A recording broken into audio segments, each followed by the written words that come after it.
अस्सलाम वालेकुम। आज हम आपके साथ शेयर कर रहे हैं कोल्स्लॉ की रेसिपी। बहुत ही मज़े का लगता है ये और बहुत ही टेस्टी बनता है। बहुत ही सिंपल इसकी रेसिपी है। बहुत थोड़े से इंग्रेडिएंट्स में ये बन जाता है और खाने में बहुत ही मज़े का लगता है। तो इसको बनाना बहुत ही आसान है।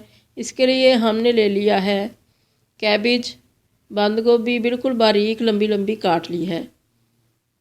और इसके बाद हमने ली है कैरेट, गाजर, उसको भी लंबा लंबा बारीक काट लिया है।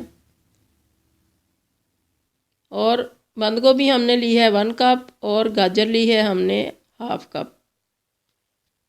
ये दोनों चीज़ें बोल में डाल लें और अब इसके अंदर चीनी ऐड कर रहे हैं। बिल्कुल बारीक पिसी हुई चीनी, कैस्टर शुगर इसमें डाली है 1 टेबल स्पून भर के। और फिर अब हमने लिया है मायोनीज़। मायोनीज़ हम इसमें इतना लेंगे कि ये दोनों चीज़ें जो हैं ये अच्छी तरह से इनके ऊपर कोटिंग हो जाए मायोनीज़ की। तो इसके अंदर हमने 1 टेबल स्पून भर के फ्रेश मिल्क का डाल लिया और इसको अच्छी तरह से फेंट लिया। फिर इसके अंदर हम डालेंगे काली मिर्चें। काली मिर्चें हमने 1/2 टी स्पून ऐड की हैं। आप अपने टेस्ट के मुताबिक डाल लें।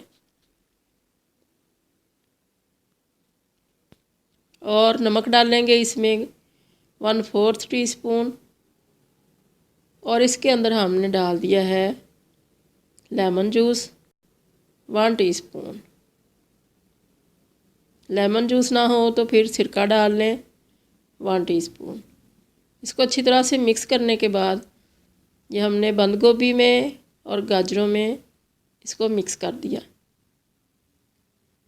बहुत ही मज़े का बनता है ये, बहुत टेस्टी लगता है। इसको हम रख देंगे फ्रिज के अंदर।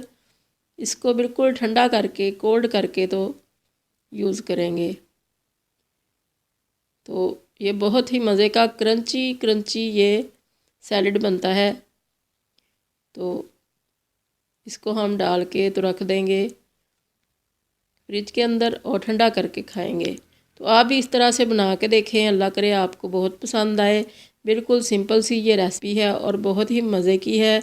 दुआओं में याद रखिएगा। अल्लाह हाफिज़।